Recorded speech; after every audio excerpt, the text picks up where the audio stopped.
आज की वीडियो में मैं आपको 5 इंडिकेशंस के बारे में बताने वाला हूं जो कि एक खराब हेयर ट्रांसप्लांटेशन को दर्शाते हैं। आप अगर हेयर ट्रांसप्लांटेशन करवाने का प्लान कर रहे हो तो ये बात अपने दिमाग में डाल देना, अगर इनमें से कुछ भी आपके साथ होता है तो आपका ट्रांसप्लांटेशन फेल होने वाला है। Hey guys, welcome back to this channel. कैसे हैं आप सभी? उम्मीद करता हूं बहुत ही ज्यादा बेटर होंगे। आज की वीडियो काफी ज्यादा इंपॉर्टेंट होने वाली है। आज की वीडियो में हम बात करने वाले हैं कि अगर आपने ट्रांसप्लांटेशन करवाया हुआ है तो 5 ऐसे इंडिकेशन मैं आपको बताने वाला हूं कि अगर आपके साथ ये हो रहा है या हुआ है तो आपका हेयर ट्रांसप्लांटेशन अच्छा नहीं हुआ है। बेसिकली आज की वीडियो में मैं आपको 5 इंडिकेशंस के बारे में बताने वाला हूं जो कि एक खराब हेयर ट्रांसप्लांटेशन को दर्शाते हैं। आप अगर हेयर ट्रांसप्लांटेशन करवाने का प्लान कर रहे हो तो ये बात अपने दिमाग में डाल देना, अगर इनमें से कुछ भी आपके साथ होता है तो आपका ट्रांसप्लांटेशन फेल होने वाला है। वीडियो काफी ज्यादा इंपॉर्टेंट होने वाली है। वीडियो को स्टार्टिंग से लेकर एंड तक आप जरूर देखिएगा। दोस्तों वीडियो की तरफ बढ़ते हैं, लेकिन सबसे पहले अगर आप अपना हेयर ट्रांसप्लांटेशन करवाना चाहते हो और आप कंफ्यूज हो आपको कितने ग्राफ लगेंगे, आपका ट्रांसप्लांटेशन में खर्चा कितना आएगा, आपको ट्रांसप्लांटेशन करवाना चाहिए भी कि नहीं, और आप भी हेयर ट्रांसप्लांट से रिलेटेड इन्फॉर्मेशन सर्च कर रहे हो तो आप हमारी वेबसाइट www.besthairhelp.com पे विजिट कर सकते हो। वहां पे आपको हेयर ट्रांसप्लांट से रिलेटेड सारी की सारी इन्फॉर्मेशन मिल जाएगी और आप भी अपना ट्रांसप्लांटेशन 100% सक्सेसफुली करवा पाओगे, जैसे कि काफी लोग करवा चुके हैं। नीचे मैंने डिस्क्रिप्शन में लिंक दिया हुआ है वेबसाइट का, आप वहां पे जाके हमसे कांटेक्ट कर सकते हो। सो गाइस, सबसे पहले हम बात कर लेते हैं इंडिकेशन नंबर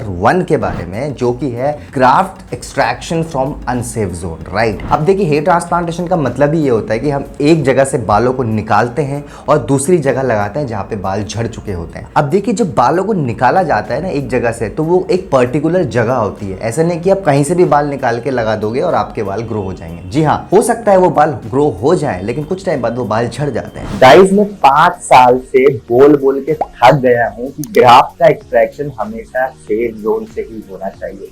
मतलब मैंने इतनी बार आप लोगों को वीडियो में बता दिया है, लेकिन फिर भी कुछ लोग मुझे कांटेक्ट करते हैं तो बताते हैं, अपनी जर्नी शो करते हैं और उनका एक्सट्रैक्शन बहुत खराब जगह से हुआ होता है। मतलब मैं इतनी वीडियो में बता चुका हूँ, बोल बोल के थक चुका हूँ कि ये चीज आप हमेशा मेक श्योर करो, अब जहां से भी ट्रांसप्लांटेशन करो आपका एक्सट्रैक्शन तो एटलीस्ट सेफ जोन से हो। तो देखिए हेयर ट्रांसप्लांटेशन में बेसिकली होता क्या है, आपके बालों को जब निकाला जाता है तो वो एक स्पेसिफिक जगह से निकाला जाता है, एक पर्टिकुलर जगह से निकाला जाता है, ताकि वो बाल जब आपका लगाया जाए आगे वो बाल झड़े ना कुछ टाइम बाद। राइट, आपके वो बाल लाइफ टाइम तक रहने चाहिए, तभी तो हेयर ट्रांसप्लांटेशन का फायदा होता है। और जिस जगह से उन बालों को निकाला जाता है उस जगह को बोलते हैं सेफ जोन। मतलब डॉक्टर्स उस जगह को सेफ जोन बोलते हैं, और जनरली ये सेफ जोन आपके बैक ऑफ द स्कैल्प में होता है। आपकी जो पीछे वाला एरिया होता है ना, वहां पे आपका सेफ जोन कंसीडर किया जाता है। क्योंकि आप कभी भी देखना, जिन लोगों के बाल झड़े हुए भी होते हैं ना, 6-7 ग्रेड का बॉल्डनेस भी जिनका होता है, तो उनके इस वाले एरिया में बाल हमेशा जिंदा होते हैं। तो बेसिकली ये वो एरिया होता है जहां पे आपके हेयर ऑलमोस्ट लाइफ टाइम तक रहते हैं, और ये बाल अगर आपके निकाल के आगे लगा भी दिए जाए, ये बाल आपके लाइफ टाइम तक रहते हैं। अब देखिए बेसिकली होता क्या है इंडिया में, पहले तो ये काफी ज्यादा हुआ करता था, लेकिन अभी भी कुछ क्लिनिक्स में ऐसा होता है कि जो बालों को निकाला जाता है वो उस जगह से नहीं निकाला जाता। आपके स्कैल्प में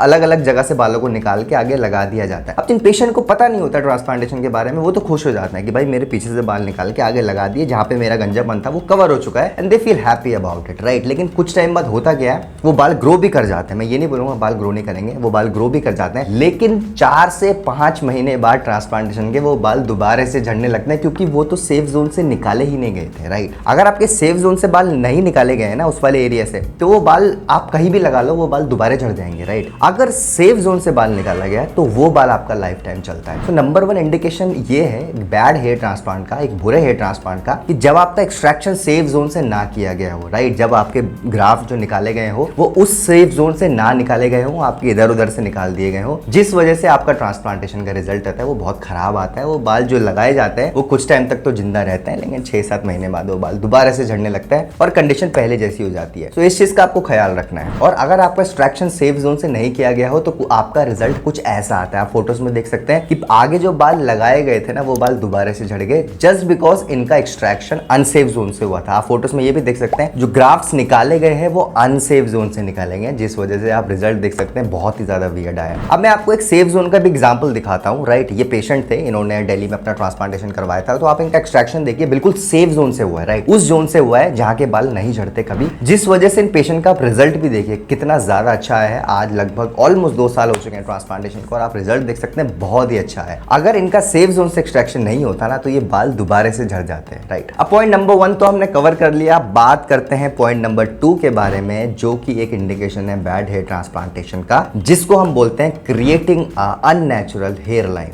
बहुत इंपॉर्टेंट ये पॉइंट है, राइट। इसको भी आपको कंसिडर करना बहुत ज्यादा जरूरी है। देखिए, hair transplantation is not only a surgery, it is an art form, right. इसको जितनी खूबसूरती से किया जाएगा उतना खूबसूरत आपका रिजल्ट आता है, राइट। अब मैं आपको सबसे इंपॉर्टेंट बात बताता हूँ हेयर ट्रांसप्लांटेशन की, जो कि है हेयर लाइन क्रिएशन। आपकी जो ये हेयर लाइन होती है ना, इसी की वजह से आपका गंजापन लगता है और इसी की वजह से मैक्सिमम लोग हेयर ट्रांसप्लांट कराते हैं। ऑब्वियसली आप जो वीडियो देख रहे हैं, अगर आपका हेयर लॉस हुआ है तो आपको याद होगा कि एक टाइम पे आपकी हेयर लाइन होती थी जो कि बहुत खूबसूरत थी, राइट। और आप अगर अभी ट्रांसप्लांटेशन करवाने का प्लान कर रहे हैं तो आपके मन में यही सबसे बड़ा डाउट होगा कि क्या मेरी वैसी हेयर लाइन आ पाएगी जैसे ट्रांसप्लांटेशन से पहले थी, जैसे मेरे हेयर लॉस से पहले थी, क्या मेरी वैसी हेयर लाइन आ पाएगी, राइट। क्योंकि हर कोई यही चाहता है ना कि जब मैं ट्रांसप्लांटेशन करवाऊं और जब मेरा रिजल्ट आए तो वो नेचुरल भी लगे। कोई देख के ये ना बोले कि यार तुमने ट्रांसप्लांटेशन करवाया, राइट, या फिर तुम विग पहन रहे हो। It should look natural, right. लेकिन अनफॉर्चुनेटली काफ़ी क्लिनिक्स में कई बार ऐसा होता है कि आपको हेयर लाइन जो दी जाती है वो बहुत अननेचुरल बनाई जाती है, राइट। वो इतनी अननेचुरल होती है कि ट्रांसप्लांटेशन के बाद ही पता लग जाता है कि आपका रिजल्ट बहुत खराब आने वाला है। कुछ अनएजुकेटेड पेशेंट्स ऐसे होते हैं ना जिन इस चीज़ में ख्याल नहीं, जिनको इस चीज़ का ध्यान नहीं रहता, वो खुश हो जाते हैं कि जो ट्रांसप्लांटेशन तो हो गया, मेरी हेयर लाइन तो बना दी पहले जैसी, अब मैं बस रिजल्ट का वेट कर रहा हूँ। लेकिन जब उनका रिजल्ट आता है तो बहुत ज़्यादा डिमोटिवेट हो जाते हैं पेशेंट। मतलब लोग उन्हें पॉइंट आउट करने लगते हैं ये कि कैसी हेयर लाइन आ गई है तुम्हारी, तुम विग पहन रहे हो, राइट, इससे अच्छे तुम पहले ही लगते थे, राइट। क्योंकि जो हेयर लाइन आती है ना वो बहुत प्लगी लगती है। मतलब कोई भी देख के बता देता है कि यार या तो ट्रांसप्लांटेशन हुआ है या फिर ये नकली बाल लगाए हैं। That feel more embarrassing, right. ये बहुत एम्बैरेसमेंट फील होता है। हम उन पेशेंट से बात करते हैं ना जिन्होंने ट्रांसप्लांटेशन करवाया होता है और उनका रिजल्ट बहुत वियर्ड आया होता है, वो बहुत डीमोटिवेटेड फील करते हैं। अब देखिए, जैसे कि आप एक फोटोज देख सकते हैं, राइट, ये कुछ एग्जांपल्स है बैड हेयर लाइन क्रिएशन के। आप देखिए कितनी बेकार हेयर लाइन बनाई गई है। Hair line creation is the most important part of a hair transplant surgery. अगर आपकी हेयर लाइन अच्छी नहीं बनाई गई है ना, कितनी भी अच्छी डेंसिटी आ जाए आपकी ट्रांसप्लांटेशन के बाद, आप खुश नहीं रह पाओगे अपने ट्रांसप्लांटेशन से। क्योंकि हर कोई पॉइंट आउट करेगा आपको यार कि नकली बाल लगाए हैं क्या, विग पहन रहे हो क्या। क्योंकि हेयर लाइन का नेचुरल होना बहुत ज्यादा इंपॉर्टेंट होता है, राइट। मैं आपको एक और बात बोल रहा हूँ, अगर आपकी डेंसिटी अच्छी नहीं भी है ना बहुत ज्यादा और आपकी हेयर लाइन नेचुरल है तो कोई कभी आपको पॉइंट आउट नहीं करेगा, राइट। वो बहुत नेचुरल लुक देगा आपको कभी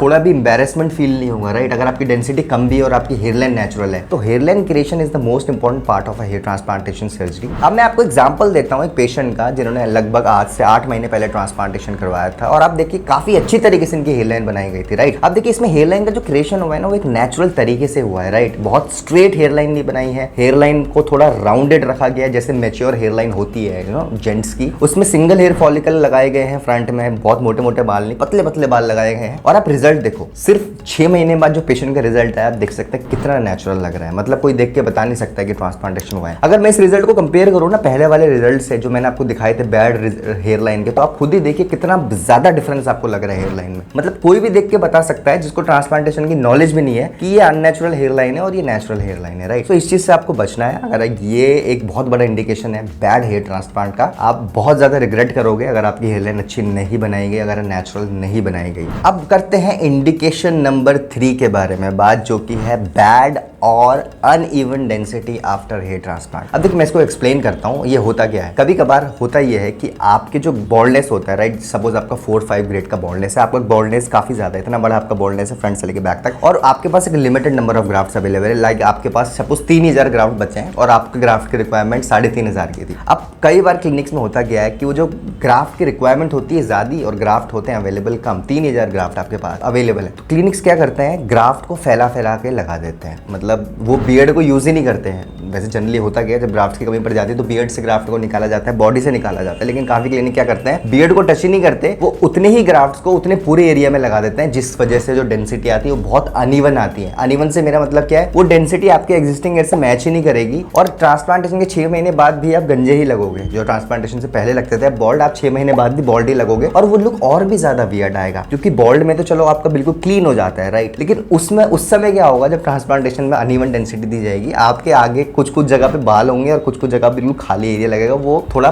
बहुत ज़्यादा पैची लगता है और वो मतलब बहुत ज़्यादा आर्टिफिशियल लगता है, लोग बहुत ज़्यादा पॉइंट आउट करते हैं राइट उस चीज़ पे। अभी आप कुछ रिजल्ट देखिए, अनइवन डेंसिटी के रिजल्ट है, आप देखिए कितने ज़्यादा वियर्ड लग रहे हैं। मतलब पेशेंट इतने ज़्यादा डिसअपॉइंट हो जाते हैं ना अपने ऐसे रिजल्ट के बाद कि वो बोलते हैं कि मेरी लाइफ का सबसे बेकार डिसीजन था ट्रांसप्लांटेशन करवाने का, इतने ज़्यादा डिमोटिवेट हो जाते हैं। सो आपको ये ध्यान रखना है कि आप जहाँ से भी ट्रांसप्लांटेशन करवाओ, आपको ये चीज़ क्लियर होनी चाहिए कि वहाँ पे जितने ग्राफ्ट की रिक्वायरमेंट है उतने ही ग्राफ्ट्स लगने चाहिए आपके, ना ज़्यादा कम ना बहुत ज़्यादा। अब आप एक रिजल्ट देखिए, इन पेशेंट ने भी ट्रांसप्लांटेशन करवाया था, आप देख सकते हैं इनकी डेंसिटी को देखिए, बहुत अच्छी तरीके से यूनिफॉर्मली डेंसिटी डिस्ट्रीब्यूट हुई है पूरे स्कैल्प में। इनका ग्रेड ऑफ बॉन्डनेस काफी ज्यादा है और देखिए काफी अच्छी तरीके से ग्राफ को लगाया गया है, प्रॉपर गैप्स देके ग्राफ को लगाए गए हैं। ऐसा नहीं कहीं पे बहुत ज्यादा गैप छोड़ दिया या कहीं पे बहुत ज्यादा डेंस पैकिंग कर दी। जो यूनिफॉर्मली जिस हिसाब से डेंसिटी होनी चाहिए उसी हिसाब से डेंसिटी दी गई है, जिस वजह से जो इनका रिजल्ट आप देखिए सिर्फ 6 महीने बाद कितना अच्छा इनका रिजल्ट आया है। तो ये एक सबसे बड़ा पॉइंट होता है कि आपकी डेंसिटी को यूनिफॉर्म होना बहुत ज्यादा जरूरी है। अब पॉइंट नंबर 4 के बारे में बात करते हैं, जो कि है एक और इंडिकेशन बैड हेयर ट्रांसप्लांटेशन का,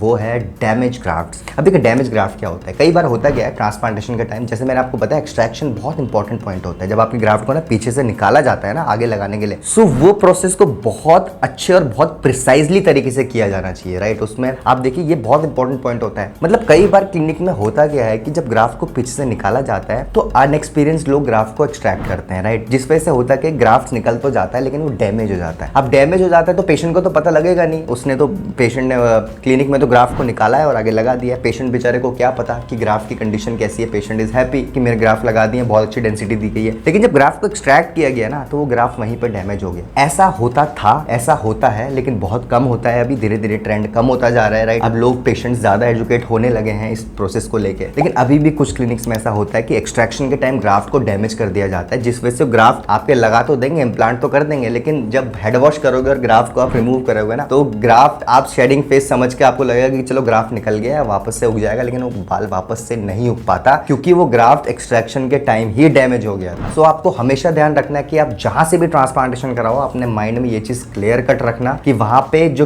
टीम हो वो काफी ज्यादा एक्सपीरियंस्ड हो राइट, वो काफी सालों से ट्रांसप्लांटेशन कर रहे हो और आप उनके रिजल्ट जरूर देखिएगा। अब पॉइंट नंबर 4 के बारे में बात करते हैं, जो कि काफी ज्यादा इंपॉर्टेंट है और काफी पेशेंट्स हैं इस वजह से बहुत रिग्रेट फील करते हैं ट्रांसप्लांटेशन करवाने के बाद, जो कि है ओवर एक्सट्रैक्शन। अब बेसिकली इसमें होता क्या है कि आपके जहां 1500 ग्राफ्ट की जरूरत थी आपके 3000 ग्राफ्ट लगा दिए, पेशेंट खुश भी हो गए, भाई चलो मेरा बहुत अच्छे से ट्रांसप्लांटेशन हुआ है, 6 महीने बाद रिजल्ट भी आ गया, बहुत अच्छी डेंसिटी भी आ गई पेशेंट की। अब जब बात स्टोरी वहां पे चेंज होती है ना, जब 3 से 4 साल बाद उनके जो पुराने बाल थे एग्जिस्टिंग हेयर वो झड़ने लगते हैं, वहां पे स्टोरी पूरी चेंज हो जाती है, क्योंकि आपके पहले ही ट्रांसप्लांटेशन में जहां पे आपको 1500 ग्राफ्ट लगने थे वहां 3000 ग्राफ्ट लगा दिए। अब पेशेंट गया क्लिनिक में दोबारा ट्रांसप्लांटेशन करवाने, किसी दूसरे क्लिनिक में चला गया तो उसको बताया जाता है कि आपके पास तो डोनर ही नहीं बचा, आपको अभी 3000 ग्राफ्ट की दोबारा जरूरत है, लेकिन आपके पास डोनर में उतने ग्राफ्ट अवेलेबल ही नहीं है। वहां पे पेशेंट को रियलाइज होता है कि उसने कितनी बड़ी गलती कर दी, सिर्फ ज्यादा डेंसिटी देने के चक्कर में ग्राफ्ट को वेस्ट कर दिया राइट। अभी उसके आगे तो बहुत अच्छी डेंसिटी है लेकिन बीच वाला एरिया हो चुका है खाली।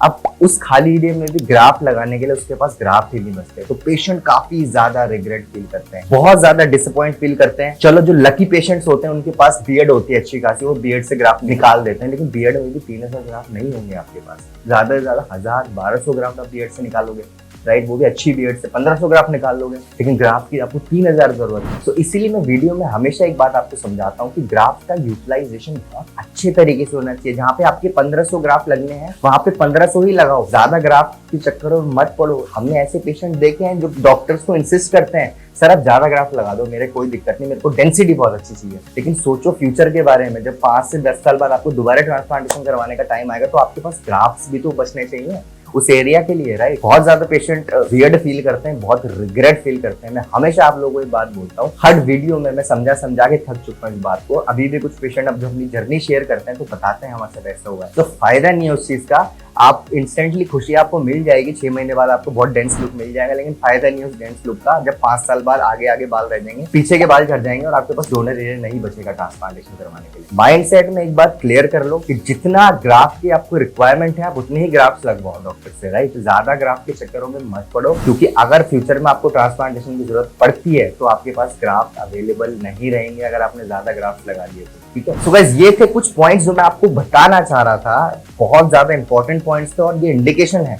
एक बैड हेयर ट्रांसप्लांट की। अगर इनमें से कुछ भी आप लोगों के साथ होता है तो आपका ट्रांसप्लांटेशन का रिजल्ट खराब आने वाला है और आपका ट्रांसप्लांटेशन अच्छा नहीं हुआ है। अब काफी लोग बोलते हैं कि अगर हम इन चीजों से बचना चाहते हैं तो हम कैसे एक अच्छा क्लिनिक चूज करें अपना हेयर ट्रांसप्लांटेशन करवाने के लिए। तो देखिए 4 पॉइंट्स होते हैं। इन पॉइंट्स को अगर आप हमेशा ध्यान रखोगे तो आपके साथ कभी फ्रॉड नहीं होगा और आप एक अच्छा ट्रांसप्लांटेशन करवा पाओगे, जैसे कि काफी लोग करवाते हैं, हम अपनी केस स्टडीज में शो करते हैं। Number 1, doctors must be present at the clinic. मैं हमेशा ये बात बोल बोल के थक चुका हूँ कि आप जहां से भी ट्रांसप्लांट करवाओ, आप एक चीज अपने दिमाग में डाल लो और ये चीज क्लियर कट कर लो कि वहां पे डॉक्टर्स हैं कि नहीं। डॉक्टर हमेशा प्रेजेंट होने चाहिए क्लिनिक में। आप जिस भी क्लिनिक से ट्रांसप्लांट करवाओ, doctor must be present at the clinic at the day of your surgery, और इवन जब आप कंसल्टेशन के लिए जाते हो। वैसे तो हमेशा डॉक्टर प्रेजेंट होने चाहिए क्लिनिक में, लेकिन आप अगर आप अपना ट्रांसप्लांट करवा रहे हो तो आप इतना तो मेक श्योर करो कि जब मेरा ट्रांसप्लांट होगा ना तो doctor should be present at the clinic, right. Number 1 point, जो कि सबसे बड़ा पॉइंट है। अगर क्लियर हो जाता है तो बाकी के सारे पॉइंट ऑलमोस्ट सॉर्ट आउट हो जाते हैं। दूसरा point, the technical staff of the clinic should be very experienced. मैं सिर्फ एक्सपीरियंस नहीं बोलूंगा, मैं वेरी एक्सपीरियंस्ड वर्ड यूज करूंगा। जो आपका टेक्निकल स्टाफ होता है, जब आपका ट्रांसप्लांटेशन होता है तो टेक्निकल स्टाफ बहुत बड़ा रोल प्ले करता है। डॉक्टर पूरी सर्जरी नहीं करने वाले आपके, राइट। डॉक्टर के साथ एक पूरी टीम होगी and the team should be very much experienced, right. आप हमेशा एक बात ध्यान रखो, जहां भी आप ट्रांसप्लांटेशन करवाओ, आप एक चीज देखना, वहां की जो टीम है वो बहुत एक्सपीरियंस होनी चाहिए। आप कंसल्टेशन के टाइम ये बात क्लियर कर लो डॉक्टर्स के साथ, राइट, क्योंकि टीम एक बहुत मेजर रोल प्ले करती है आपकी ट्रांसप्लांटेशन में। पॉइंट नंबर 3 की बात करें तो वो है इंफ्रास्ट्रक्चर ऑफ द क्लिनिक। देखिए इंफ्रास्ट्रक्चर बहुत इंपॉर्टेंट होता है। आप जहां भी क्लिनिक में जाओ, इसलिए मैं हमेशा बोलता हूँ पहले फेस टू फेस कंसल्टेशन ले लो, क्योंकि उससे आपका कुछ चीजें क्लियर हो जाएगी, जैसे कि डॉक्टर्स, दूसरा टीम, तीसरा इंफ्रास्ट्रक्चर। आपके पास जिस क्लिनिक पर ट्रांसप्लांटेशन करवा रहे हो, आप पैसे दे रहे हो, आपको एटलीस्ट वहां पे एक अच्छा इंफ्रास्ट्रक्चर मिल रहा है कि नहीं। मैंने ऐसे क्लिनिक भी देखे हैं जो घर के अंदर ट्रांसप्लांटेशन कर रहे हैं, मतलब फ्लैट को रेंट पे लिया और वहां पे ट्रांसप्लांटेशन हो रहा है। इस चीज से आप बचिए। आपको इंफ्रास्ट्रक्चर देखना है कि वो क्लिनिकली प्रूवन इंफ्रास्ट्रक्चर है कि नहीं, वहां पे सारे प्रोटोकॉल्स फॉलो हो रहे हैं कि नहीं हो रहे हैं, वहां पे मशीनरी जो इक्विपमेंट चाहिए वो इक्विपमेंट अवेलेबल है कि नहीं। तो इंफ्रास्ट्रक्चर बहुत बड़ा रोल प्ले करता है आपके ट्रांसप्लांटेशन के लिए। चौथा सबसे इंपॉर्टेंट है वो है फास्ट रिजल्ट। अब जहां भी ट्रांसप्लांटेशन करवा रहे हो, राइट, अगर वहां पे आपको रिजल्ट नहीं शो हो रहा है तो कुछ ना कुछ गड़बड़ है। आप एक बार फास्ट रिजल्ट देखो उनके, कैसे कैसे रिजल्ट आए हैं। हम हमेशा जब भी अपने केस स्टडी में वीडियो दिखाते हैं, हम केस स्टडी क्यों बना रहे हैं, हम इसलिए तो बना रहे हैं आपको क्लियर कट हो कि भाई ऐसे रिजल्ट भी इंडिया में आते हैं और कहाँ कहाँ आते हैं। हम आपको बताते हैं कि ये रिजल्ट यहाँ का है, ये रिजल्ट वहाँ का है, ताकि आप भी, आपके लिए जो ट्रांसप्लांटेशन का प्रोसेस है वो सिंपल हो पाए, राइट। सो रिजल्ट आप देखो, जिस भी क्लिनिक से ट्रांसप्लांटेशन करवा रहे हो, फास्ट रिजल्ट देखो। अपने ग्रेड ऑफ बॉल्डनेस के टाइप के लिए आप खास तौर पे रिजल्ट देखो। मेरे को डिफ्यूज पैटर्न हेयर लॉस है तो मैम आप मुझे डिफ्यूज पैटर्न हेयर लॉस के रिजल्ट शो करो। सर आप मुझे डिफ्यूजन एलोपेशिया के रिजल्ट शो करो, राइट। मेरे को फ्रंटल हेयर लाइन की प्रॉब्लम है, सर आप मुझे फ्रंटल हेयर लाइन के एक बार अपने रिजल्ट दिखा दीजिए, आपके पेशेंट्स के कैसे रिजल्ट है। तो ये चीजें क्लियर कट करो। इसमें डॉक्टर्स को भी मजा आता है एंगेजमेंट में, राइट। डॉक्टर्स हमेशा ये चाहते हैं कि पेशेंट को एटलीस्ट एजुकेशन हो हेयर ट्रांसप्लांट को लेके, ताकि ट्रांसप्लांटेशन के बाद जब केयर करने का टाइम आए तो पेशेंट गलती ना करें। तो गाइस ये थी आज की वीडियो। उम्मीद करता हूँ आपको आज की वीडियो पसंद आई होगी। अगर आपको आज की वीडियो पसंद आई तो हमारी वीडियो को लाइक करिए, अपने फ्रेंड्स के साथ ज्यादा से ज्यादा शेयर करिए, एंड अगर आप फर्स्ट टाइम हमारे चैनल में आए तो चैनल को सब्सक्राइब कर दीजिए, क्योंकि आने वाले टाइम में बहुत सारे वीडियोस आने वाले हैं जिनकी नोटिफिकेशन डायरेक्टली आपके फोन में पहुंच जाएगी। Thank you so much for watching.